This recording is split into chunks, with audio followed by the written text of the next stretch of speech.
আর কেবলমাত্র আল্লাহ সুবহানাহু ওয়া তাআলা প্রদত্ত একমাত্র প্রতিষ্ঠান, যেটা আল্লাহ সুবহানাহু ওয়া তাআলা সরাসরি ফেরেশতাদেরকে দিয়ে এই পৃথিবীতে নির্মাণ করিয়েছেন, সেই আল্লাহর ঘর, সেই মসজিদ অবহেলায়, উদাসীনতায়, ঔদাসীন্যে, তাচ্ছিল্যে বিবর্ণ হয়ে পড়ে রইল। এই অপরাধের গ্লানি থেকে আমরা মুক্ত হতে পারি না এক মুহূর্তের জন্য। আমাদের জীবনের সমস্ত গ্লানিকর যে পরিস্থিতি গোটা পৃথিবী জুড়ে, তার মৌলিক একটি কারণ হচ্ছে আল্লাহর ঘরকে আমরা বরবাদ করেছি। ফলে আল্লাহ সুবহানাহু ওয়া তাআলা আমাদের গোটা জীবনকে বরবাদ করে দিয়েছেন। নবী মুহাম্মদ রাসূলুল্লাহ সাল্লাল্লাহু আলাইহি সাল্লাম স্পষ্ট করছেন, হাব্বুল বিলাদ, আল্লাহর কাছে সব থেকে পছন্দনীয় স্থান হচ্ছে এই সমস্ত মসজিদগুলি।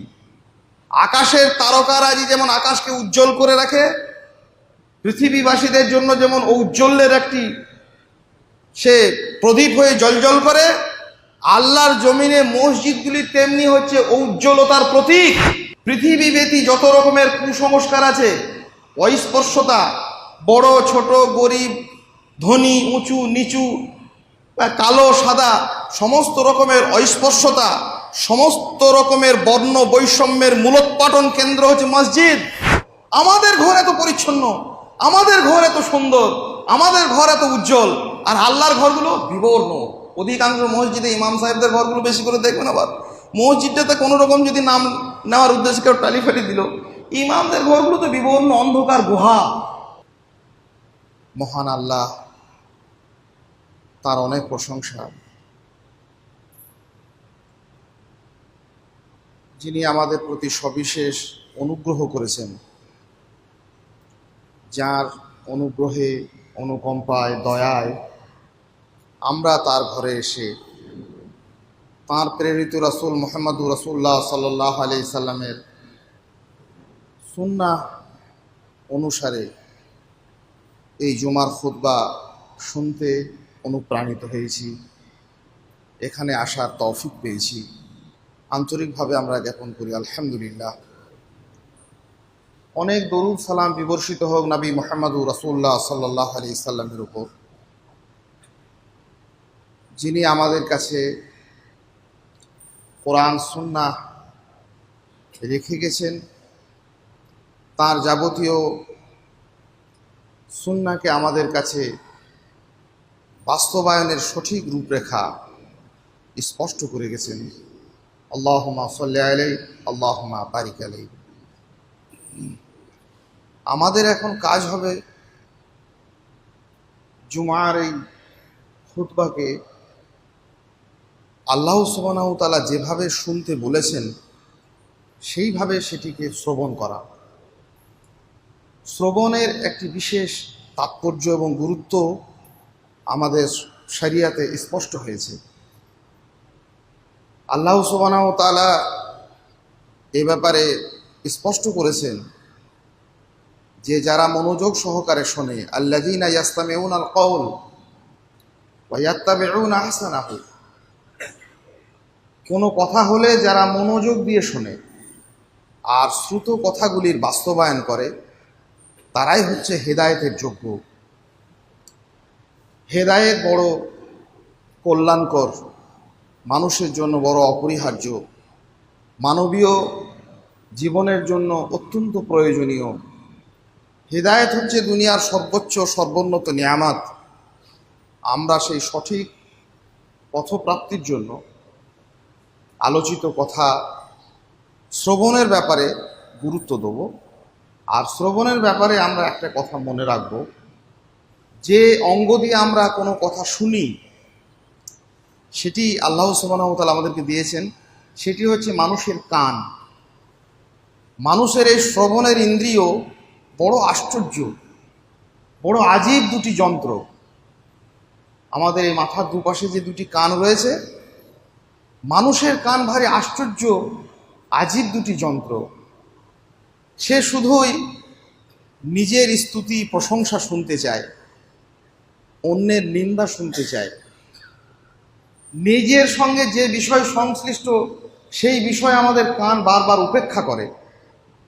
যে কথায় যে কাজে আমাদের কল্যাণ রয়েছে সেই কথা সেই কাজ শুনতে আমাদের কান অতটা আগ্রহী নয়। আমাদের কান অধিক আগ্রহ প্রকাশ করে যে কথায় যে কাজে আমাদের কোনো কল্যাণ নেই, আমাদের কোনো সংস্রব নেই, সম্পর্ক নেই, সেই সব বিষয়। কানের এই শ্রবণের এই ত্রুটি থেকে আমরা আল্লাহর কাছে পানা চাইব।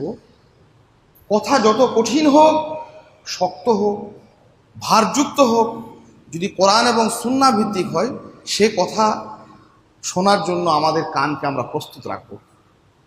কথা যতই মধুর হোক, আমাদের কাছে পছন্দনীয় হোক, তা যদি আমাদের কল্যাণ না করে, তা শুনতে এই কানকে আমরা বিরত রাখবো। আল্লাহ আমাদের সেই তৌফিক দিন, আল্লাহুম্মা আমিন।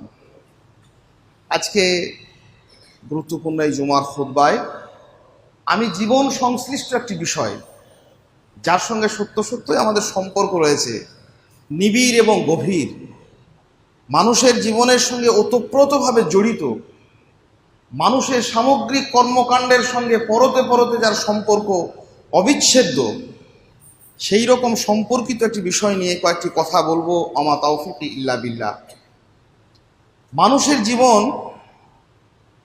জীবনের একটি দিক হলো ঘরের প্রতি মানুষের দুর্ভেদ্য টান। মানুষ যেখানেই যাক, যাই করুক, তার অবস্থান যে প্রান্তেই হোক না কেন, দিন শেষে মানুষ ঘরে ফিরতে চায়। মানুষ নয়, অন্যান্য প্রাণীদেরও একটা গৃহের প্রতি টান আছে। কে জানেন এটা? আল্লাহ সুবহানাহু ওয়া তাআলা বেশি ভালো জানেন। সেই ঘরে মানুষ কি পায়? তার চাহিদা মেটাতে পায়। সেই ঘরে সে আশ্রয় পায়, খাদ্য পায়, নিরাপত্তা পায়, জীবনের নানান চাহিদা মেটানোর উপকরণ মানুষের সেই বাসগৃহে থাকে। মানুষের এই গৃহপ্রীতি আল্লাহ সুবহানাহু ওয়া তাআলা জানেন। সেই সাথে মানুষের এই যে নির্মিত বাসগৃহ জীবনের সমস্ত চাহিদা যে মেটাবে না, এটাও আল্লাহ সুবহানাহু ওয়া তাআলা মানুষকে স্মরণ করিয়ে দিয়েছেন। মানুষের প্রকৃত চাহিদা কোথায় মিটবে? বাড়ি ফিরে আসি আমরা নানান কাজ সেরে, সেখানে এসে আমরা খাদ্য পাই, পানীয় পাই, বিশ্রাম পাই, নিরাপত্তা পাই। এই ঘরে যেমন আমাদের একটি চাহিদা মেটে, মানুষের চিরন্তন আকাঙ্ক্ষা আর একটি ঘরে ফিরে যাওয়ার, জান্নাত। সেই চাহিদা মেটানোর জন্য আল্লাহ সুবহানাহু ওয়া তাআলা মানব জাতিকে খুব সুন্দরভাবে বুঝিয়েছেন, পবিত্র কোরআনের নির্দেশমালাকে তিনি সুরক্ষিত রেখেছেন। সেই মর্মে আল্লাহ সুবহানাহু ওয়া তাআলা মানব জাতির জন্য প্রথম একটি আবাস, একটি ঘর নির্মাণ করে রেখেছেন। সেই ঘরের নাম এই মসজিদ। পবিত্র কোরআনে আল্লাহ স্পষ্ট করেছেন, ইন্না আউওয়ালা বাইতিন উদিয়া লিন-নাস। মানব জাতির জন্য প্রথম ঘর হলো মানব জাতির জন্য, মানুষের জন্যই নির্মাণ করা হয়েছে। কোথায় সেটি? লাল্লাযী বিবাক্কাতা মুবারাকাম ওয়া হুদাল লিল আলামিন। মক্কা নগরীতে কোনো ঘর ছিল না পৃথিবীর মাটিতে। ঘর সম্পর্কে মানুষের কোনো কনসেপ্ট ছিল না। মানুষের গৃহপ্রীতি এইভাবে বিকশিত হয়নি তখন। আল্লাহ সুবহানাহু ওয়া তাআলা তখন মানুষের জন্য প্রথম গৃহ নির্মাণ করে দেখালেন, যে ঘরে তার বিপুল, চূড়ান্ত, চিরন্তন চাহিদা এবং আকাঙ্ক্ষা পূরণ হয়। মক্কা নগরীতে সেই ঘর নির্মাণ করলেন। আল্লাহর ঘর, এই মসজিদ বাইতুল হারাম নির্মিত হলো। সেই ঘরটাকে তিনি কিভাবে করলেন? আল্লাহ পাক রব্বুল আলামিন বিবরণ দিচ্ছেন, মুবারাক, বরকতমণ্ডিত করলেন। আজও সেই বরকত নিহিত রয়েছে। সারা পৃথিবীতে সেই অনুকরণে যত আল্লাহর ঘর তৈরি হয়েছে এই মসজিদ, আলহামদুলিল্লাহ, পৃথিবীর অজস্র কুটিলতা, আবিলতা, ময়লা, দূষণ থেকে সে ঘর মুক্ত। কত রকমের আবর্জনা আছে। উপাসনার নামে পৃথিবীতে নানান ধর্মের নানান গোষ্ঠী বা বিভিন্নভাবে পৃথিবীর অজস্র প্রতিষ্ঠান গড়ে উঠেছে। সেখানে হাজারো রকমের অনাকাঙ্ক্ষিত, অপ্রীতিকর ঘটনা ঘটে চলেছে। আল্লাহর ঘর, আল্লাহ সুবহানাহু ওয়া তাআলা তাকে বরকতমণ্ডিত করেছেন। আর কি করেছেন? হুদাল লিল আলামিন, মানব জাতির জন্য সেটিকে পথ নির্দেশিকা করেছেন। সেইখান থেকে মানুষ পথ পাবে। এই ঘর সম্পর্কে কয়েকটি কথা আপনাদের কাছে উপস্থাপন করব জীবন সংশ্লিষ্ট বিষয় হিসেবে। কারণ একজন প্রকৃত মুমিনের হৃদয় কালবুহু মুআল্লাকুম বিল মাসাজিদ, মসজিদের মধ্যেই তার হৃদয়টা ঝুলন্ত অবস্থায় থাকে, লটকানো থাকে, ঝুলে থাকে। মুমিন যেখানেই যাক, যত দূরেই যাক, তার হৃদয়ের গভীর একটি টান প্রতিনিয়ত একটা মুমিন অনুভব করবে, যেমন করে তার হৃৎপিণ্ডটা, তার হৃদয়টা, তার অন্তরটা ঝোলানো আছে এখানে। মসজিদের ভূমিকা বলতে গিয়ে নবী মুহাম্মদুর রাসূলুল্লাহ সাল্লাল্লাহু আলাইহি ওয়াসাল্লাম এই কথা বলছেন। আরশের ছায়ায় যারা আশ্রিত হবে, আশ্রয় পাবে যারা, তাদের বৈশিষ্ট্য সম্পর্কে বলতে গিয়ে রাসূলুল্লাহ সাল্লাল্লাহু আলাইহি ওয়াসাল্লাম বলছেন, কালবুহু মুআল্লাকুন বিল মাসাজিদ, মসজিদে তাদের হৃদয়গুলো ঝুলে থাকে। আমাদের জীবনের সঙ্গে এমন ওতপ্রোত জড়িত একটি প্রতিষ্ঠান, একটি আল্লাহ সুবহানাহু ওয়া তাআলা নির্মিত এই আবাস, আল্লাহ সুবহানাহু ওয়া তাআলার এই ঘর সম্পর্কে কুটি কয়েক কথা আলোচনা করব। আমা তৌফিক ইল্লা বিল্লাহ, আলাইহি তাওয়াক্কালতু ওয়া ইলাইহি উনীব। পৃথিবীর প্রথম মর্যাদার দিক থেকে সর্বোন্নত মর্যাদায় আল্লাহ সুবহানাহু ওয়া তাআলা যাদেরকে মর্যাদান্বিত করেছেন, মর্যাদায় ভূষিত করেছেন, সেই মসজিদ হচ্ছে তিনটি। একটি মক্কায় আছে বাইতুল হারাম, কাবা, একটি মদিনায় মসজিদুন নববী, জেরুজালেমে মসজিদে আকসা। এই মসজিদগুলির সম্মাননা, এগুলির মর্যাদা, এগুলির আকাশ ছোঁয়া বিবরণ, তার গগনচুম্বী ঐতিহ্য আমরা কম বেশি সকলেই জানি। কাবা তো আমাদের কিবলা, সারা পৃথিবীর মানুষ সেদিকে আমরা মুখ করে সলাত আদায় করি। কাবা আমাদের প্রতি বছরে হজের কেন্দ্র। কাবা হচ্ছে বিশ্ব মিলন ক্ষেত্র, সারা পৃথিবীর মানুষ সেখানে একত্রিত হয়। কাবা হচ্ছে, বাইতুল হারাম হচ্ছে পৃথিবীর এক আশ্চর্য ল্যান্ডিং পয়েন্ট, যেখান থেকে ঊর্ধ্বাকাশে যাওয়ার জন্য নবী মুহাম্মদুর রাসূলুল্লাহ সাল্লাল্লাহু আলাইহি সাল্লামকে নিয়ে যাওয়ার জন্য যে বাহন বোরাক এসেছিল, সেটা কাবাতেই ল্যান্ড করেছিল, পৃথিবীর অন্য কোনো ক্ষেত্রে নয়। কোনো মহাকাশ ক্ষেপণাস্ত্র, মহাকাশে যাওয়ার মহাকাশ যান যেখান থেকে যায় সেরকম কোনো জায়গা থেকে নয়, কোনো গবেষণাগার থেকে নয়, কোনো বিজ্ঞানীর ঘরের দুয়ার থেকে নয়। পৃথিবীতে একজন মানব জাতির মহান প্রতিনিধি রাসূলুল্লাহ সাল্লাল্লাহু আলাইহি সাল্লামকে ঊর্ধ্বাকাশে নিয়ে যাওয়া হয়েছিল যে বাহনটি দিয়ে, সেই বোরাক নেমেছিল কোথায়? এই কাবাতে প্রথম। আরেকটি মসজিদ, মসজিদে আকসা, সেটিও নানান মর্যাদায় পরিপূর্ণ। সেখানেও গিয়েছিল এই বোরাক। সেখানেও বিশ্ব নবী মুহাম্মদুর রাসূলুল্লাহ সাল্লাল্লাহু আলাইহি ওয়াসাল্লামের সহ দুনিয়ার নবীরা সেখানে একত্রিত হয়েছিলেন। নানাবিধ মর্যাদায় সেটিকেও আল্লাহ সুবহানাহু ওয়া তাআলা ভূষিত করেছেন।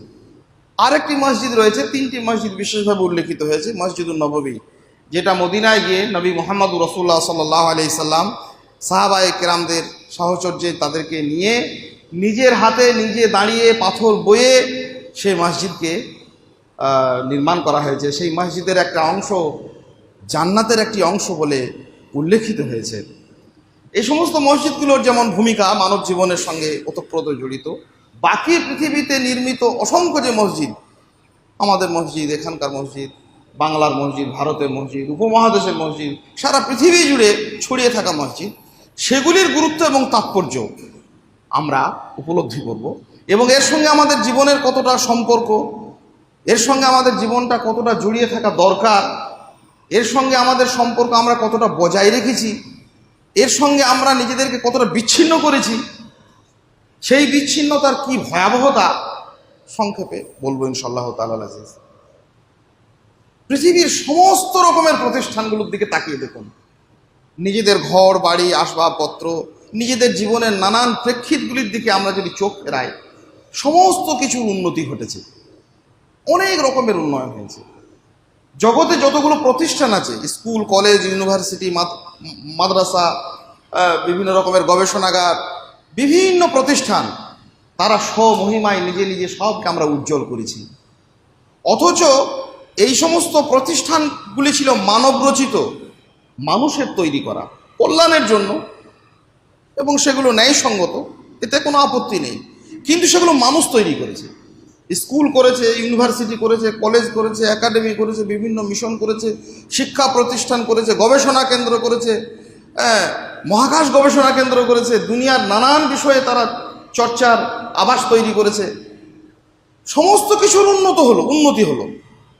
আর কেবলমাত্র আল্লাহ সুবহানাহু ওয়া তাআলা প্রদত্ত একমাত্র প্রতিষ্ঠান, যেটা আল্লাহ সুবহানাহু ওয়া তাআলা সরাসরি ফেরেশতাদেরকে দিয়ে এই পৃথিবীতে নির্মাণ করিয়েছেন, সেই আল্লাহর ঘর, সেই মসজিদ অবহেলায়, উদাসীনতায় ও উদাসীন্যে তাচ্ছিল্যে বিবর্ণ হয়ে পড়ে রইল। এই অপরাধের গ্লানি থেকে আমরা মুক্ত হতে পারি না এক মুহূর্তের জন্য। আমাদের জীবনের সমস্ত গ্লানিকর যে পরিস্থিতি গোটা পৃথিবী জুড়ে, তার মৌলিক একটি কারণ হচ্ছে আল্লাহর ঘরকে আমরা বরবাদ করেছি। ফলে আল্লাহ সুবহানাহু ওয়া তাআলা আমাদের গোটা জীবনকে বরবাদ করে দিয়েছেন। কোনো ক্ষেত্রে আমরা নিজেদের মহিমা, নিজেদের স্বমহিমায় নিজেদের উজ্জ্বল করে রাখতে পারিনি।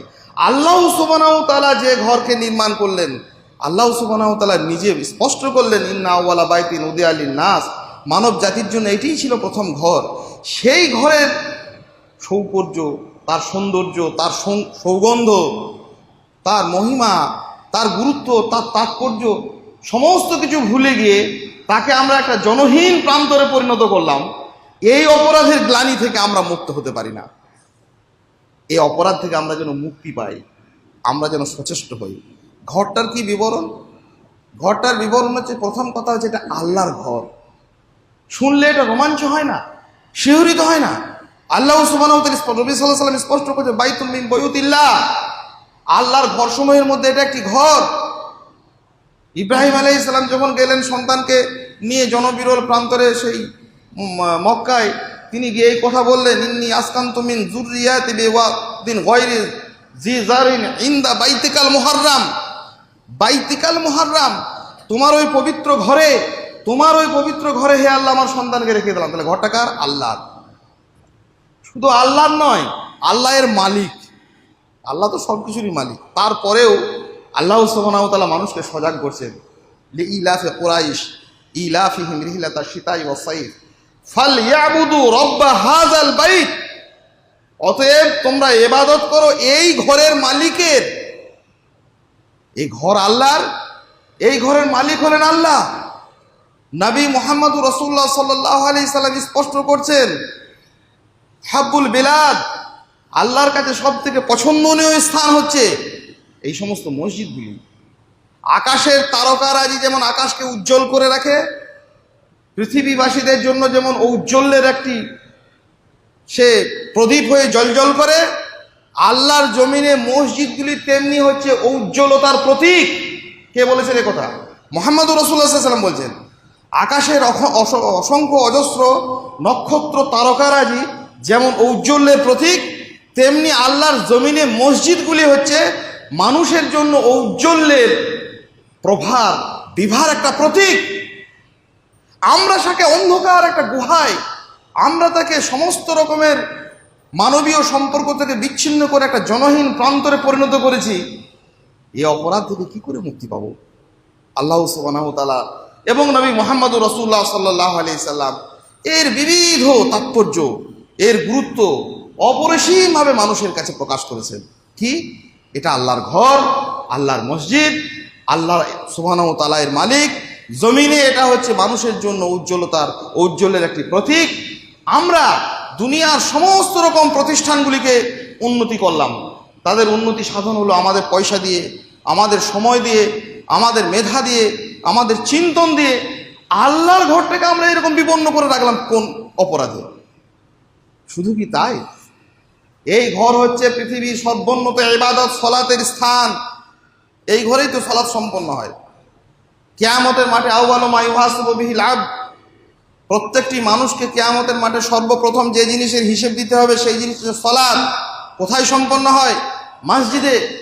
পৃথিবীব্যাপী যত রকমের কুসংস্কার আছে, অস্পর্শতা, বড় ছোট, গরিব ধনী, উঁচু নিচু, কালো সাদা, সমস্ত রকমের অস্পর্শতা, সমস্ত রকমের বর্ণ বৈষম্যের মূলোৎপাটন কেন্দ্র হচ্ছে মসজিদ। পৃথিবীতে আর কোনো জায়গা নেই যেখানে কালো সাদা, গরিব উঁচু নিচু সমস্ত মানুষ একসঙ্গে কাতারে কাতারে দাঁড়াতে পারে, পায়ে পা কাঁধে কাঁধ মিলিয়ে দাঁড়াতে পারে। সমস্ত এমনকি শিক্ষা প্রতিষ্ঠান যেখান থেকে গড়ে ওঠা পণ্ডিতরা আমাদেরকে অস্পর্শতা বিরোধী কথা শেখায়, যাদের স্বঘোষিত পণ্ডিতরা আমাদেরকে বর্ণবিদ্বেষের বিরুদ্ধে কথা বলে, তারাই বর্ণবিদ্বেষের প্রসূতি গৃহে তাদের জন্ম হয়েছে। তারা যে প্রতিষ্ঠানে পড়েছে সেখানে উঁচু নিচু ভাগ আছে, সেখানে গরিব বড় লোকের ভাগ আছে।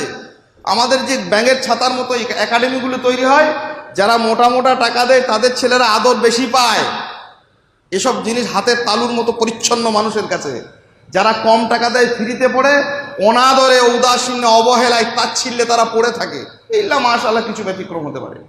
সমস্ত জায়গাতে যখন বর্ণ বৈষম্য, সমস্ত জায়গাতে যখন নানাবিধ সাম্প্রদায়িকতা, অজস্র ধর্মীয় প্রতিষ্ঠানের নামে যখন সেখানে উঁচু নিচু প্রভেদ, একমাত্র এই আল্লাহর ঘর পৃথিবীর মানুষের জন্য সমস্ত রকমের এই বর্ণ বৈষম্যের, সমস্ত রকমের কুসংস্কারের একটা বিরোধিতার মূলোৎপাটন কেন্দ্র। সবাই আমরা একত্রিত হতে পেরেছি। আল্লাহর ঘরের মর্যাদা আমরা দিইনি, আমরা থেকে বিপন্ন করে রেখেছি। মানুষের মিলন ক্ষেত্র, নবী আল্লাহ সুবহানাহু ওয়া তাআলা বলছেন, ওয়াতাসিমু বিহাবলিল্লাহি জামিয়া ওয়ালা তাফাররাকু, তোমরা একত্রিত হয়ে, সংঘবদ্ধ হয়ে আল্লাহর বিধানকে মজবুত করে ধরো, বিচ্ছিন্ন হয়ে যাও না। বিচ্ছিন্নতাবাদের মূলোৎপাটন কেন্দ্র হচ্ছে মসজিদ। দুনিয়ার সব জায়গাতে মানুষ বিচ্ছিন্ন। মসজিদে এসে আল্লাহর বান্দারা যতটা কাছাকাছি হতে পারেন, যতটা একত্রিত হতে পারেন, ঐক্যের সুদৃঢ় বন্ধনে, এক দুর্ভেদ্য আঁটোসাঁটো বাঁধনে যতটা একসঙ্গে হতে পারেন, পৃথিবীর আর কোথাও হতে পারেন না। অসংখ্য অজস্র ফজিলাত, অসংখ্য অজস্র মর্যাদায় যাকে উন্নীত করেছেন আল্লাহ সুবহানাহু ওয়া তাআলা স্বয়ং, সেই মসজিদ আমাদের কাছে বিবর্ণ হয়ে গেল, সেই মসজিদ আমাদের কাছে অবহেলার পাত্র হলো। দুনিয়ার সব প্রতিষ্ঠানের উন্নত হলো, ঝাঁ চকচকে হয়ে গেল। নানাবিধ তাদের যেমন উন্নয়নের দরকার ছিল, সেগুলোর উন্নয়ন আমাদের সামনেই ঘটলো। আমরা আল্লাহর ঘরকে বরবাদ করে দিলাম। আল্লাহ সুবহানাহু ওয়া তাআলা এই ঘরের মর্যাদা শুধু এইভাবেই সংরক্ষিত করেননি, মানুষের কাছে বারবার সেই উজ্জ্বল ইতিহাসের তিনি পুনরাবৃত্তি ঘটিয়েছেন। এই মসজিদ নির্মাণ করেছে কারা? একবার তাকিয়ে দেখুন, কারা করেছেন? বড় বড় স্থপতি, বিরাট বিরাট আর্কিটেক্ট না, স্বয়ং আল্লাহ সুবহানাহু ওয়া তাআলার নির্বাচিত নির্ধারিত বান্দা নবী রাসূলগণ দাঁড়িয়ে থেকে নিজের হাতে, নিজের সম্পূর্ণ তদারকিতে এই মসজিদ নির্মাণ করেছেন। ইব্রাহিম আলাইহিস সালাম তৈরি করেছেন, পাথর বয়েছেন, তার ছেলে, সুযোগ্য ছেলে ইসমাইল আলাইহিস সালাম সেই পাথর গেঁথেছেন, ইব্রাহিম আলাইহিস সালাম গেঁথেছেন, ইসমাইল আলাইহিস সালাম সে পাথর বয়ে নিয়ে এসেছেন। নবী মুহাম্মদুর রাসূলুল্লাহ সাল্লাল্লাহু আলাইহি সাল্লাম পাথর বয়েছেন সাহাবায়ে কেরামদের সঙ্গে, যারা সেদিন তারা ছিলেন তাদের জন্য তিনি দোয়া করেছেন। দাউদ আলাইহিস সালাম নির্মাণ করেছেন, সুলাইমান আলাইহিস সালাম এইরকম একটা লাঠিতে ভর দিয়ে দাঁড়িয়ে থেকেছেন, একদম সুদক্ষ একজন মানুষের কারিগরের মতো তাকিয়ে তাকিয়ে দেখেছেন কোথায় পাথর বসাতে হবে। বাইতুল মাকদিস তৈরি হচ্ছে, এমনকি অবাধ্য জিন জাতির কিছু লোককেও শরিক হয়ে গেছে, তারা বড় বড় পাথরগুলি নিয়ে এসে বাইতুল মাকদিস, জেরুজালেমের মসজিদ তৈরি হচ্ছে।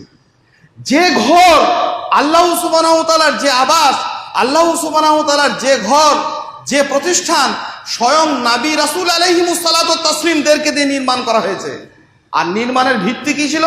উসসিসা আলা তাকওয়া, তাকওয়ার ভিত্তিতে এই ঘর নির্মাণ হয়েছে। লোক দেখানোর জন্য নয়, দেশ কায়েমের জন্য নয়, জনগণকে প্রভাবিত করার, জনগণকে নানা রকমভাবে প্রতারিত করার জন্য নয়, জেদবশত নয়, নিজের ঔদ্ধত্য প্রকাশের জন্য নয়, ও এরকম বাড়ি করছে আমি এরকম করছি, এরকম ব্যাপারটা নয়। উসসিসা আলা তাকওয়া, শুধুমাত্র আল্লাহ ভীরুতার নিরিখে আল্লাহর বান্দারা আল্লাহর ঘরে আসবে, তাদের যাবতীয় চাওয়া পাওয়ার ব্যাপার সব কিছু তারা চাইবে, সর্বোত্তম ইবাদত সালাত সম্পন্ন করবে, জিকির করবে, দার্স তাদরিসের ব্যাপার ঘটবে, কোরআন এবং সুন্নাহর শিক্ষা দেবে, আল্লাহ সুবহানাহু ওয়া তাআলার পরিচয় জানাবে, আল্লাহ সুবহানাহু ওয়া তাআলার আদেশ নিষেধের আলোচনা হবে। এই তাকওয়া, এই আল্লাহ ভীরুতাকে সম্বল করে যে ঘর নির্মাণ হয়েছে, সেই ঘরকে আমরা বরবাদ করলাম। ইন্না লিল্লাহি ওয়া ইন্না ইলাইহি রাজিউন। সে ঘরকে কিভাবে আমরা পুনরুজ্জীবিত করতে পারি, তার প্রকৃত মর্যাদায় তাকে কিভাবে আমরা উন্নীত করব, কয়েকটা কথা বলবো। শোনার কথা, জীবনের সঙ্গে সংশ্লিষ্ট বিষয়, ওতপ্রোত জড়িত। যে ঘরে আমার হৃদয় টাঙানো রয়েছে, যে ঘরে আমার হৃদয় লটকানো ঝুলন্ত হয়ে পড়ে রয়েছে, সেই ঘরকে বিবর্ণ করার কোনো মানে হয় না। এত মূর্খামি, এত দুর্বুদ্ধি আচরণ, দুর্বুদ্ধি আমাদের যেন না থাকে। আল্লাহর কাছে আমরা আশ্রয় চাই, পানা চাই। কীভাবে আমরা উন্নতি করবো? টাইলস লাগিয়ে দেবো, মার্বেল পাথর বসিয়ে দেবো না। এ ঘরের উন্নয়ন হচ্ছে প্রথম কথা, এ ঘর নির্মাণ হবে তাকওয়ার উপরে ভিত্তি করে, কারোর সঙ্গে জেদ করে নয়, কাউকে দেখানোর জন্য নয়, কাউকে বেশি বেশি করে প্রতিযোগিতা হিসেবে নয়, প্রতিদ্বন্দ্বিতা করে নয়। এ ঘর শুধুমাত্র নির্মাণ হবে, এর ভিত্তি হবে আত-তাকওয়া, উসসিসা আলা তাকওয়া, আল্লাহ ভীরুতার জন্য, আল্লাহকে ভালোবেসে, আল্লাহকে ভয় করে আল্লাহর ঘরে ইবাদত হবে। মানুষরা এখানে আসবেন, তারা কোরআন সুন্নাহ পড়বেন, জিকির আজকার করবেন, দার্স তাদরিস হবে, সালাত আদায় হবে, এ ঘরে ইতিকাফ হবে, ইত্যাদি ইত্যাদি। ঘর নির্মাণ করবে কারা? আল্লাহ পাক রব্বুল আলামিন ইন্নামা ইয়ামুরু মাসাজিদা আল্লাহর ঘরকে নির্মাণ করবে তারা মান আমানা বিল্লাহ, যারা ঈমান আনে, যারা আল্লাহর উপরে ঈমান আনে, আখিরাতের উপরে ঈমান আনে, সালাত কায়েম করে, ভালো আল্লাহকে ভয় করে, এই সমস্ত লোকরা এই ঘর নির্মাণ করবে। যদু মধু লালটু পল্টু নয়। আমাদের সমাজের এক বিস্তীর্ণ অঞ্চলে সিংহভাগ মসজিদ কে পরিচালনা করে? যার সঙ্গে ইসলামের কোনো সম্পর্ক নেই। সালাত সিয়াম তো বহু পরের কথা, আকীদা মানহাজ পরের কথা, কালেমাটা শুদ্ধভাবে উচ্চারণ করতে, লা শাহাদু আল্লা ইলাহা ইল্লাল্লাহ উচ্চারণ করতে পারে না, এমনও লোকও মসজিদের দায়িত্ব দিয়ে আমরা বসে আছি। আল্লাহ নিষেধ করলেন। এটা মসজিদের উন্নয়ন, এটা মসজিদের পদস্খলন নয়, এটা মসজিদের অবমাননা নয়। আল্লাহর ঘর নির্মাণ করবে কে? নবী রাসূলুল্লাহ যেমন করেছেন। আল্লাহ সুবহানাহু ওয়া তাআলার ঘরের তদারকি করবে কে? আল্লাহ সুবহানাহু ওয়া তাআলার ঘরের দায়িত্বশীল হবে কে? যিনি ঈমান এনেছেন, যারা ঈমান এনেছেন আল্লাহর উপরে, আখিরাতের উপরে, সালাত কায়েম করে, মর্যাদার সঙ্গে ইসলামকে গ্রহণ করে, ভালোবাসে, আল্লাহকে ভয় করে, তারা। এটা হচ্ছে মসজিদের উন্নয়ন। লক্ষ্য রাখবো না, এটা আমরা গুরুত্বপূর্ণ আমাদের জীবন সংশ্লিষ্ট বিষয়, এটার আমরা বাস্তবায়ন ঘটাবো। দ্বিতীয়ত গুরুত্বপূর্ণ বিষয় অত্যন্ত, সেটি হচ্ছে এই ঘরটিকে আমরা জনহীন প্রান্তর করে রাখবো না। জনহীন প্রান্তর, জনমানবহীন বিরল জায়গাতে যখন মসজিদ নির্মাণ হয়েছে, আল্লাহর প্রথম ঘর কাবা বাইতুল হারাম নির্মাণ হয়েছে, মসজিদকে কেন্দ্র করে জনপদ গড়ে উঠেছে। আজকে সম্পূর্ণ উল্টো হলো। জনপদের ভিতরে তৈরিকৃত মসজিদ আল্লাহর ঘর আর জনবিরল প্রান্তরে পরিণত হলো। প্রতি মুহূর্তে মানুষের কলরবে কোলাহলে, কোরআন এবং সুন্নাহর উচ্চারণে, দার্স তাদরিসের মাহফিলে, সালাত সিয়াম, বিভিন্ন রকমের ইবাদতের মাধ্যমে মসজিদে নারী পুরুষ আবাল বৃদ্ধ বনিতা শিশু বৃদ্ধ সকলেই তারা আসবেন। আমরা আসি?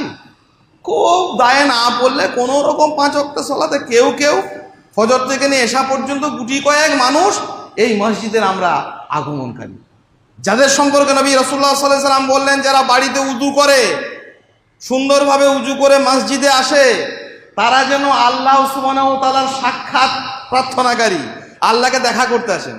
আর আল্লাহ সুবহানাহু ওয়া তাআলার জন্য, জাতের জন্য এটা জরুরি, এটা আল্লাহ সুবহানাহু ওয়া তাআলার জন্য সমীচীন। আল্লাহ সুবহানাহু ওয়া তাআলা এটা করেন, তাকে কেউ জিয়ারত করতে এলে, তার কেউ সাক্ষাৎ প্রার্থনা এলে আল্লাহ সুবহানাহু ওয়া তাআলা তার সম্মাননা প্রদর্শন করেন, আল্লাহ তাকে মর্যাদায় উন্নীত করেন। কাকে? আল্লাহ সুবহানাহু ওয়া তাআলাকে যে দেখা করতে আসে।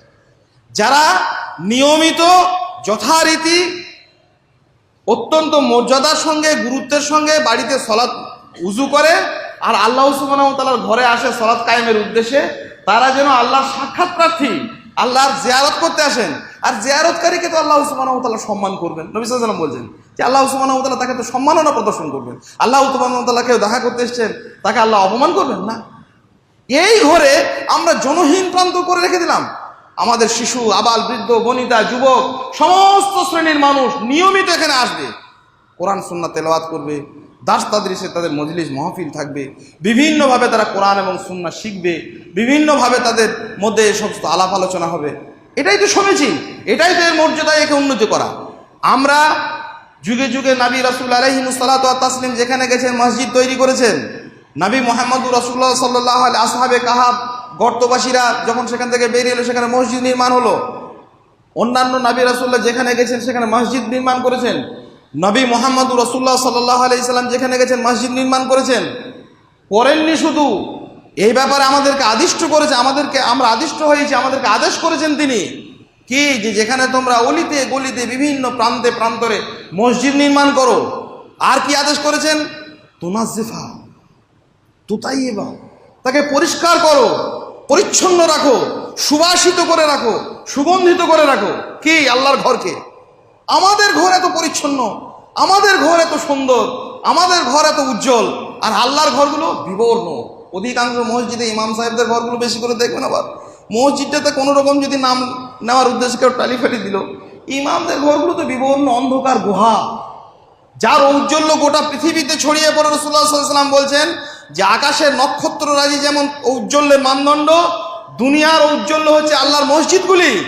সেই মসজিদগুলি এরকম অন্ধকার গুহাতে পরিণত করে রাখলাম, কোনো ধরনের গুরুত্ব দিলাম না। আমাদের পকেটের পয়সা দিয়ে, আমাদের সময় দিয়ে, আমাদের শ্রম দিয়ে দুনিয়ার অজস্র প্রতিষ্ঠান আমরা তৈরি করলাম, মিশন করলাম, একাডেমি করলাম, বড় বড় হাই স্কুল করলাম, কলেজ করলাম, আমাদের সন্তানদের পাঠালাম, ছেলেরা আমাদের গর্ব করে, আমি অমুক একাডেমি ছাত্র। আমাদের একাডেমি না ভীষণ সুন্দর, একদম গেলে তোমাকে মন ভরে যাবে, আসতে ইচ্ছে হবে না। আমাদের প্রতিষ্ঠান, আমাদের কলেজ, আমাদের ইউনিভার্সিটি এত সুন্দর, তার প্রাকৃতিক পরিবেশ, এত সুন্দর বাগান, এত সুন্দর গাছপালা। আমার ছেলেরা আমার মসজিদকে নিয়ে আনন্দ করতে পারলো না। ইন্না লিল্লাহি ওয়া ইন্না ইলাইহি রাজিউন। আমার মসজিদ, আমার মসজিদের সংশ্লিষ্ট মানুষেরা, আমার মসজিদের ইমাম বিবর্ণ অধিকাংশ জায়গাতে, কলকাতা মেটিয়াবুরুজ এলাকাতে বহুদিন ছিলাম, একটা মসজিদে, বেশিরভাগ মসজিদে, মেটিয়াবুরুজ এলাকায় না, পশ্চিমবাংলার নানান প্রান্তরের কথা বলছি, যে জায়গাগুলোতে গেছি সেগুলো মনে পড়ছে। মসজিদের ইমাম থাকবে সিঁড়ির তলায় কোনো রকম মাথা গুঁজিয়ে, না হলে ওই পেচ্ছাপখানাটা যেমন আছে, এই সমস্ত টয়লেট বাথরুম, তার ঠিক ওপরের একটা সামান্য এক চিলতে জায়গা। নবী মুহাম্মদুর রাসূলুল্লাহ সাল্লাল্লাহু আলাইহি ওয়াসাল্লাম থেকে নিয়ে যুগে যুগে নবী রাসূল আলাইহিমুস সালাতু ওয়াত তাসলিমরা আকাঙ্ক্ষা করতেন তাদের সন্তানরা যেন মসজিদের ইমাম হয়। ওয়াজআলনা লিল মুত্তাকিনা ইমামা। কি করলাম আমরা, কি বিভৎস পরিণতি। আর মসজিদকে পরিষ্কার পরিচ্ছন্নকরণের জন্য নবী রাসূলুল্লাহ, পূর্ব যুগের নবীরা কামনা করতেন, তারা আল্লাহর কাছে আকাঙ্ক্ষা পোষণ করতেন যে আল্লাহ আমাদের বংশে একটা সন্তান দাও, যে সন্তান তোমার ঘরকে পরিষ্কার পরিচ্ছন্ন রাখবে। কি অবস্থা, নবীরা কামনা করতেন। সেই বংশে সন্তান হলো না, একটা মেয়ে হলো। ওনারা ছেলে চেয়েছিলেন, সন্তান হলো, কিন্তু মেয়ে হলো, মেয়ে সন্তান। আল্লাহ বলেন মেয়ে সন্তান আর ছেলে সন্তান সবই তো আমার বান্দা। মারিয়াম আলাইহিস সালামের জন্ম হলো, মারিয়াম আলাইহিস সালামকে নিয়োজিত করা হলো বাইতুল মাকদিসের ওই পরিষ্কার পরিচ্ছন্নতার কাজে। আল্লাহ সুবহানাহু ওয়া তাআলা তাকে আরো ঔজ্জ্বল্য প্রদানের জন্য কি করলেন, জান্নাত থেকে, আসমান থেকে খাবার ভর্তি সেই প্লেট নিয়মিত নেমে আসতে লাগলো। কোথায়? মারিয়াম আলাইহিস সালামের কাছে। কিসের জন্য? এই মসজিদ পরিষ্কার পরিচ্ছন্নের জন্য। মসজিদ ঝাড়ু দেওয়া, মসজিদ পরিষ্কার করা আমরা তাকে বিবর্ণ করেছি, আমাদের সন্তানকে শেখায়নি, আমরা নিজেরাও করিনি। আমাদের সন্তান একাডেমি নিয়ে, আমাদের সন্তান প্রতিষ্ঠান নিয়ে, কলেজ ইউনিভার্সিটি নিয়ে, শিক্ষা প্রতিষ্ঠান নিয়ে, ক্লাব নিয়ে, অন্যান্য মহাকাশ গবেষণা কেন্দ্র নিয়ে গর্ব করেছে। মসজিদের পরিচয় তার কাছে নেই। নবী রাসূলদের সন্তানদের এটা আখলাক ছিল, তারা নিজেদের সন্তানকে মসজিদ পরিচ্ছন্নতার কাজের জন্য আকাঙ্ক্ষা করতেন। মুহাম্মদুর রাসূলুল্লাহ সাল্লাল্লাহু আলাইহি সাল্লাম একদিন এসে বললেন, সেই মেয়েটি কই? কালো একটি মেয়ে, অল্প বয়সী ছোট, ওই হাবসিদের, সে এসে মসজিদ পরিষ্কার পরিচ্ছন্ন করতো। নবী সাল্লাল্লাহু আলাইহি ওয়াসাল্লাম বললেন, কই মেয়েটি? বলে মেয়েটা মারা গেছে। বলে মারা গেছে, আমাকে বলোনি? কি ব্যথাতুর একটা হৃদয়ের তিনি পরিচয় দিলেন, যে আল্লাহর ঘর পরিষ্কার করতো তার মৃত্যুতে আমাকে বলোনি? বলে না, তাকে দাফন করে দেওয়া হয়েছে। নবী সাল্লাল্লাহু আলাইহি ওয়াসাল্লাম সেখানে গেলেন, দোয়া করলেন। আমাদের হৃদয়ে এই বাসনা জাগেনি, আমরা নিজেরা তাকে পরিচ্ছন্ন করবো। রাসূলুল্লাহ সাল্লাল্লাহু আলাইহি ওয়াসাল্লাম যার আদেশ দিয়ে গেলেন, সেই ঘরটাকে আমরা পরিচ্ছন্ন রাখবো, পরিষ্কার রাখবো, তাকে আমরা বিবর্ণ করে রাখবো না, জনহীন প্রান্ত করে রাখবো না। কোরআন এবং সুন্নাহর দার্স এবং তাদরিসের কোলাহলে মুখরিত থাকবে জিকির আজকারে আল্লাহর ঘরগুলি। আমাদের শ্রম দিয়ে, আমাদের পয়সা দিয়ে, আমাদের অর্থ দিয়ে, আমাদের চিন্তা দিয়ে, ভাবনা দিয়ে তাকে আমরা উজ্জ্বলতার মানদণ্ড করব। এই আশা মুসলিম উম্মার জাগে না, তা আর কার জাগবে? মসজিদের সব থেকে উন্নয়নের বড় দিক হচ্ছে ইলম হাসিল হবে। সালাফদের এটা আচরণ ছিল, তারা মসজিদে বসে দার্স তাদরিসের কাজটা শুরু করেছেন এবং সেখানে নিয়মিত সেখানে ইলমের চর্চা হয়েছে। নবী মুহাম্মদুর রাসূলুল্লাহ সাল্লাল্লাহু আলাইহি সাল্লামের মসজিদ, মসজিদুন নববীতে, সেটি হচ্ছে পৃথিবীর প্রথম প্রাতিষ্ঠানিক একটা শিক্ষা প্রতিষ্ঠান, প্রাতিষ্ঠানিক একটা আমাদের দিক নির্দেশনা দিয়েছে মানব জাতিকে। কি হয়েছে সেখানে? নবী সাল্লাল্লাহু আলাইহি সাল্লামের কথাগুলিকে, হাদিসগুলিকে তারা চর্চা করেছেন, তারা ইলমের চর্চা করেছেন, কোরআনের চর্চা করেছেন, তাওহীদের চর্চা হয়েছে, সুন্নাহর চর্চা হয়েছে। কোথায়? আল্লাহর ঘরে, মসজিদে। কোন ইলম? যে ইলম ছাড়া আমরা প্রত্যেককে একেবারেই অন্ধ, যে ইলম ছাড়া শরীয়তের কোনো কাজ করতে, শরীয়তের যে কোনো কাজ সম্পন্ন করা আমার জন্য নিষিদ্ধ হয়ে যায়। কাবলাল কওল ওয়াল আমাল, যে কোনো কথা, যে কোনো কাজের আগে ইলম অর্জন অপরিহার্য। ইলমবিহীন কোনো কাজ, উপকার তো দূরের কথা, আমার জন্য অকল্যাণই বয়ে নিয়ে আসবে। সালাত আদায় করার জন্য, সিয়াম পালনের জন্য, ফরজ কাজগুলি করার জন্য, তাওহীদের জন্য, সুন্নাহর জন্য, বেদাতকে চেনার জন্য, শিরক থেকে বাঁচার জন্য ইলম আমাদের জন্য অপরিহার্য। সেই মৌলিক এবং ন্যূনতম এই ইলম অর্জনের একটা গুরুত্বপূর্ণ কেন্দ্র হচ্ছে এই মসজিদের মক্তব। ভুলে গেলাম, কিভাবে ভুলে গেলাম? একটা জাতি কিভাবে নিজেকে এতটা বিবর্ণ করতে পারে ভাবলে অবাক লাগে। যুগে যুগে নবী রাসূলুল্লাহ সাল্লাল্লাহু আলাইহি ওয়াসাল্লাম থেকে শুরু করে সালাফরা এই কাজের অব্যাহতি, এই কাজের ধারাবাহিকতা বজায় রেখেছেন। আমরা কিগুলো সেগুলো বিচ্ছিন্ন হলাম। আমাদের মক্তব একটি জনবিরল জায়গা, সেখানে আসে না, আমাদের সন্তান আসে না। দুনিয়ার নানান প্রতিষ্ঠানে আমাদের সন্তান যাচ্ছে, যাক, বড় বড় মাদ্রাসা ইউনিভার্সিটিতে গিয়ে আরবি সাহিত্য শিখছে, বড় মক্কি হচ্ছেন, মাদানী হচ্ছেন, সালাফি ফাইজি হচ্ছেন, হোক, কিন্তু ন্যূনতম প্রত্যেকটি সন্তান আমার বাড়ির যাদের জন্য অপরিহার্য, প্রত্যেকের জন্য অপরিহার্য, এই অপরিহার্য ইলমটা কোথায় সে সংগ্রহ করবে? এবং শিশুবেলায় সংগ্রহের জন্য তাকে আদেশ করা হয়েছে, সুন্নাতে তাকে বেশি করে অনুপ্রাণিত করা হয়েছে। কোথায় শিখবে? মক্তবে শিখবে। আর এই মক্তবী শিক্ষা আমরা বিবর্ণ করে রেখেছি। মসজিদের এই গুরুত্বপূর্ণ বিষয়টাকে অবহেলার কারণে আমাদের সমাজও বিবর্ণ হয়ে গেছে। আমাদের পরিবার, আমাদের নানান সংগঠন, আমাদের নানান প্রতিষ্ঠান, বহু টাকা ব্যয় করেছি, বহু সম্পদ সেখানে আমরা নষ্ট করেছি, কিন্তু প্রকৃত কল্যাণের দিশা পাইনি, কারণ আল্লাহ সুবহানাহু ওয়া তাআলার এই ঘরকে আমরা বিবর্ণ করে দিয়েছি। মসজিদে কে পড়াবেন? ইমাম পড়াবেন। ইমাম কে? ইমাম হচ্ছেন পৃথিবীর সর্বোন্নত মানুষটি হচ্ছেন ইমাম। নবী মুহাম্মদুর রাসূলুল্লাহ সাল্লাল্লাহু আলাইহি ওয়াসাল্লাম একজন ইমাম মসজিদের।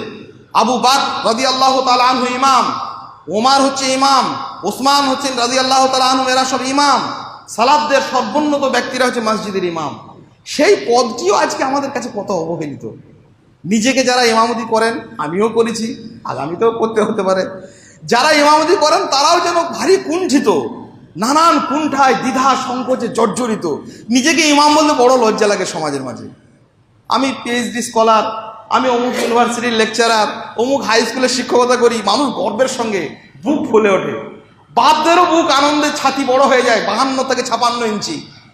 কোনো বাপ আনন্দের সঙ্গে বলতে পারে না আমার ছেলে ইমামতি করে মসজিদে। কি করে গো? ইমামতি করে। বড় লজ্জায়, দ্বিধায়, সংকোচে বলতে হয়।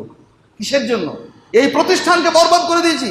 এই প্রতিষ্ঠানের দায়ভার নিতে গিয়ে আমরা কুণ্ঠিত হয়েছি, আমাদের কপালে ভাঁজ পড়েছে। আর আমরা নতুন একটা সুন্দর জীবনের স্বপ্ন দেখছি, সুন্দর একটি ভবিষ্যতের স্বপ্ন দেখছি। বৃথা, কোনো কল্যাণ নেই।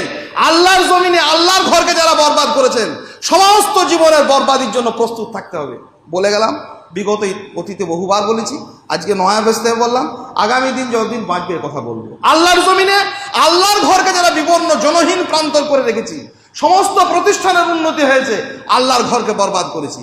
আল্লাহর ঘর কোলাহল নেই, সেখানে শিশুরা নেই, যুবকরা নেই, সমাজের সমস্ত শ্রেণীর মানুষেরা নেই, তাদের কল্যাণ নেই, দার্স তাদরিস নেই, মক্তবী শিক্ষা নেই।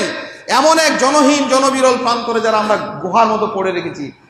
আর এই গুহা তৈরি করে দিয়ে আমাদের জীবনের অন্যান্য ক্ষেত্রগুলোকে আমরা মর্যাদায় উন্নতি করব ভাবছি।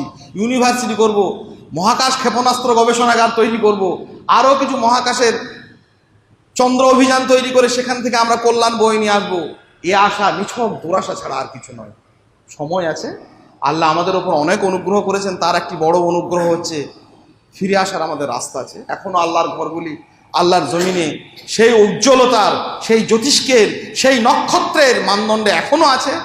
আমরা যেন গুরুত্ব দিই, আমরা যেন সেগুলিকে ভালোবাসি, আমরা যেন সেগুলিকে আমাদের শিশুদের, আমাদের যুবকদের, আমাদের সমাজের সর্বস্থানীয় মানুষদের, আমাদের মায়েদের, আমাদের বোনেদের, তাদের জিকির আজকারে, দার্স তাদরিসে পরিপূর্ণ একটা গমগম করে যেন এই ধারণা, এই চেতনা আমরা যেন নিয়ে যাই এখান থেকে, এবং এগুলি যেন বাস্তবায়ন করি। আল্লাহ সুবহানাহু ওয়া তাআলা আমাদের তার সার্বিক তৌফিক দিন। আস্তাগফিরুল্লাহ লি ওয়া লাকুম ওয়া লিসাইরিল মুসলিমিন ফাস্তাগফিরু ইন্নাহু হুয়াল গফুরুর রহিম।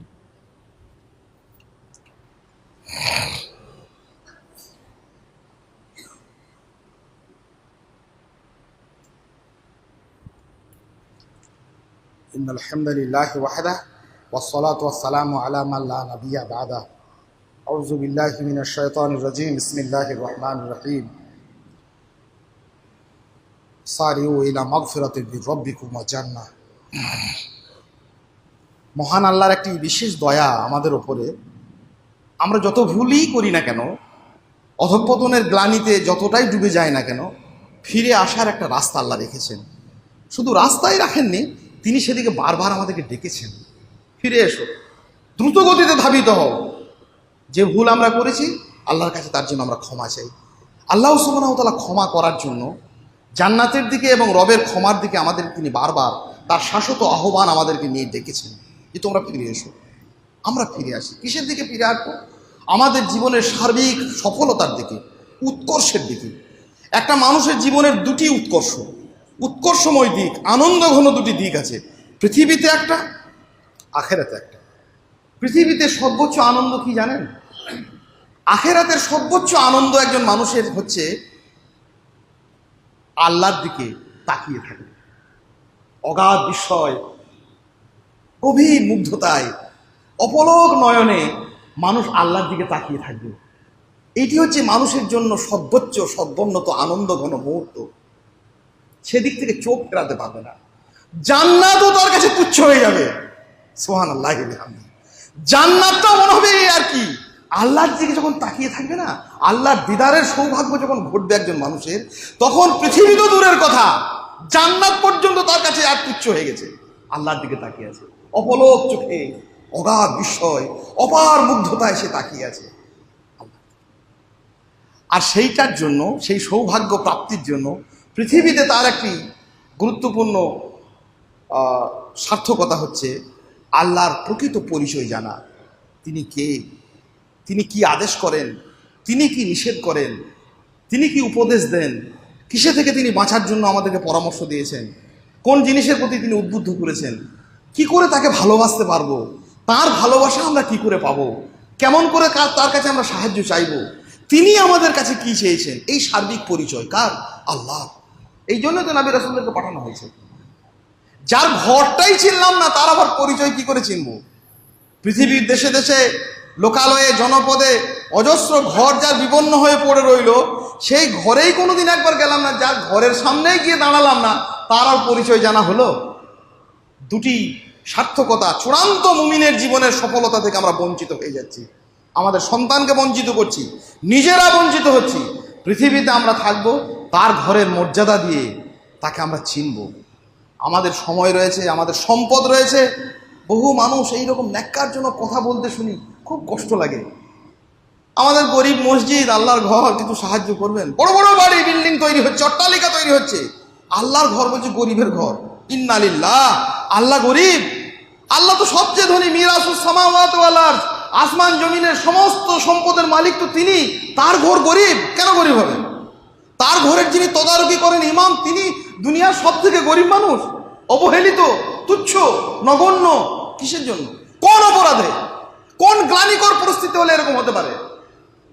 আল্লাহ সুবহানাহু ওয়া তাআলার ঘরের যিনি তদারকি করেন, তিনি এতই দরিদ্র, এত অবহেলিত, এত তাচ্ছিল্যের শিকার, 500-200 টাকার জন্য রাজপথে গিয়ে তাকে ভিক্ষার পাত্র নিয়ে দাঁড়াতে হয়।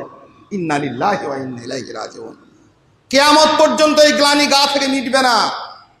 যদি এই অপরাধে আমরা অভ্যস্ত হয়ে থাকি, আমার এই আল্লাহর ঘরের ইমাম, আল্লাহর ঘর যিনি তদারকি করেন, দেখভাল করেন, মুয়াজ্জিন আজান দেন, পরিষ্কার পরিচ্ছন্ন করেন, ইমামতি করেন, ইমামের মতো একটা এত বড় গুরুত্বপূর্ণ মর্যাদায় যিনি উন্নীত, তাকে 200-500 টাকার জন্য বিভিন্ন মানুষের কাছে, বিভিন্ন শাসকের কাছে, বিভিন্ন দলের কাছে হাত পাততে হয়।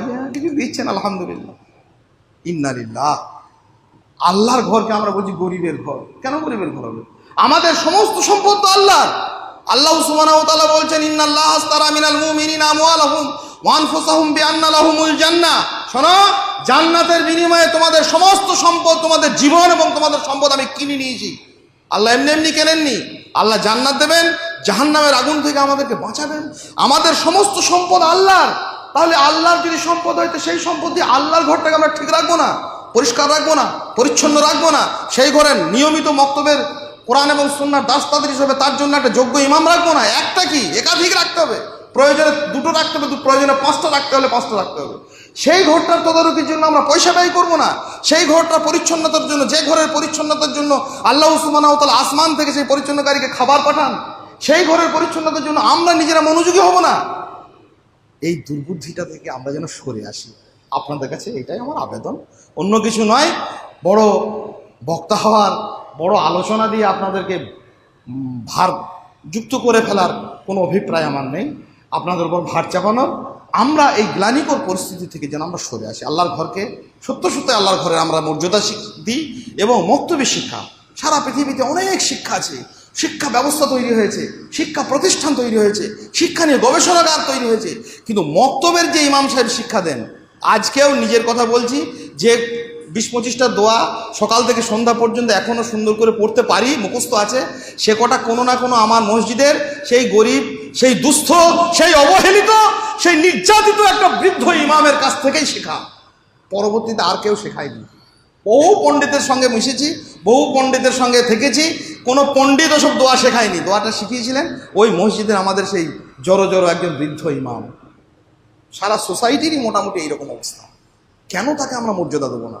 আমরা যেন মক্তবে শিক্ষা, পৃথিবীতে অনেক রকমের শিক্ষা ব্যবস্থা প্রচলিত আছে, কিন্তু এতটা নির্ভেজাল এবং এমন অসাম্প্রদায়িক শিক্ষা আর পৃথিবীতে হতে পারে না। বড় বড় প্রতিষ্ঠানে যাবেন, বিভিন্ন ক্লাস, খুব মোটা টাকার মালিক, সে সব প্রতিষ্ঠানে আপনি যেতে পারবেন না, বিশেষ বিশেষ লোকরা যেতে পারবে। গোছা গোছা টাকা সেখানে ব্যয় করতে হবে। গরিব ধনীর পার্থক্য আছে, কালো সাদার পার্থক্য আছে, হাজারো রকমের সেখানে বৈষম্য আছে। আল্লাহর ঘরে কোনো বৈষম্য নেই। ছোট বড়, গরিব ধনী, রাজমিস্ত্রির জোগাড়ের ছেলে, কয়লা খনির শ্রমিক, একজন বড় শিল্পপতির ছেলে, সবাই আমাদের ইমাম সাহেব সামনে নিয়ে বসান। একসঙ্গে তারা বসে, একসঙ্গে তারা শেখে।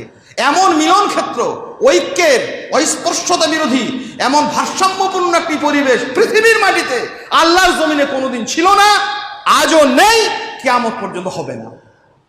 ভালো করে বলে যাচ্ছি। কাজেই আমরা আমাদের শ্রম, আমাদের মেধা, আমাদের অর্থ, সমস্ত অর্থ জানতে হবে এটা আল্লাহর ঘরের জন্য আমাদের ব্যয় হতে পারে। আমাদের সমস্ত অর্থ হতো আল্লাহর। আল্লাহর ঘরটাকে সর্বপ্রথম দেখে আমরা অন্য কাজে খরচ করব। কেন আমরা ব্যয় করি না? কেন আমরা গুরুত্ব দিইনি? কেন আমরা এটাকে জনবিরল প্রান্ত করে রেখে দিলাম? এই অপরাধ থেকে আল্লাহ যেন আমাদেরকে মুক্ত করেন। আল্লাহুম্মা আমিন।